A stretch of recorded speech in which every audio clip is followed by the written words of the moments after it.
சாய் சுதர்ஷன், சுப்மன் கில் ஆகியோரின் அதிரடி ஆட்டத்தால் டெல்லி கேபிட்டல்ஸ் அணியை 10 விக்கெட் வித்தியாசத்தில் வீழ்த்திய குஜராத் டைட்டன்ஸ் அணி நடப்பு IPL தொடரில் முதல் அணியாக பிளே ஆஃப் சுற்றுக்கு முன்னேறியுள்ளது.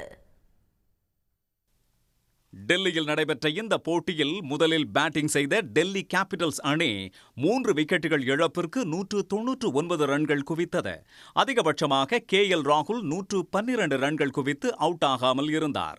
இதையடுத்து கடினமான இலக்கை துரத்திய குஜராத் டைட்டன்ஸ் அணியில் துவக்க வீரர்களான சாய் சுதர்சனும் கேப்டன் சுப்மன் கில்லும் தொடக்க முதலே அதிரடி ஆட்டத்தில் ஈடுபட்டனர்.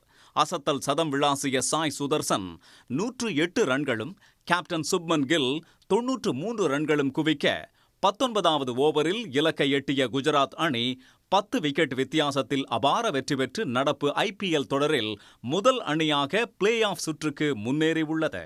முன்னதாக ஜெய்ப்பூரில் நடைபெற்ற மற்றொரு ஆட்டத்தில் ராஜஸ்தானுக்கு எதிராக முதலில் பேட்டிங் செய்த பஞ்சாப் கிங்ஸ் அணி நிர்ணயிக்கப்பட்ட 20 ஓவர்களில் 5 விக்கெட்டுகள் இழப்பிற்கு 219 ரன்களை குவித்தது. பின்னர் பேட்டிங் செய்த ராஜஸ்தான் அணியில் இளம் நட்சத்திரமான 14 வயதான வைபவ் சூரியவன்ஷி 15 பந்துகளில் 4 சிக்சர்களுடன் 40 ரன்கள் குவித்து அவுட் ஆனார். ஜெய்ஸ்வால் 50 ரன்கள் விளாசினார். இறுதி வரை போராடிய ராஜஸ்தான் அணியால் 7 விக்கெட்டுகள் இழப்பிற்கு 209 ரன்கள் மட்டுமே சேர்க்க முடிந்தது. இதன் மூலம் 10 ரன்கள் வித்தியாசத்தில் ராஜஸ்தான் அணியை தோற்கடித்த பஞ்சாப் கிங்ஸ் அணியின் பிளே ஆஃப் சுற்று வாய்ப்பு பிரகாசமாகியுள்ளது. லக்னோவில் இன்று இரவு 7:30 மணிக்கு நடைபெறும் போட்டியில் பிளே ஆஃப் சுற்று வாய்ப்பை தக்க வைக்கும் முனைப்பில் உள்ள லக்னோ சூப்பர் ஜெயண்ட்ஸ் அணி சன்ரைசர்ஸ் ஹைதராபாத் அணியுடன் பல பரீட்சை நடத்துகிறது.